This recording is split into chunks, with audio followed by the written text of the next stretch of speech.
début, donc on avait de la grêle qui était, on va dire, plutôt fine, hein, avec ce qu'on appelle du grêlon, de la petite grêle.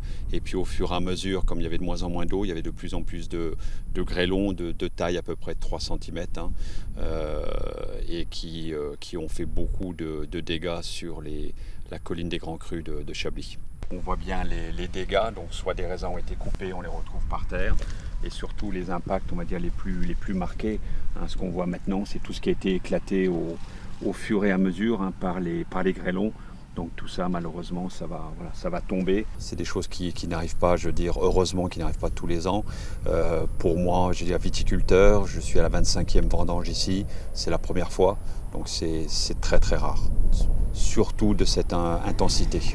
On était à 5 jours des vendanges, hein, donc on était vraiment à pleine maturité. Tous les viticulteurs attendaient les quelques, on va dire, indices de maturité juste pour démarrer la vendange. Certains ce week-end, d'autres comme nous-mêmes à partir de lundi.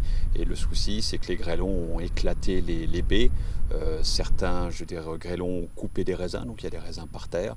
Donc il y a, on va dire, un impact significatif sur le potentiel donc, de récolte et surtout sur la qualité de la récolte.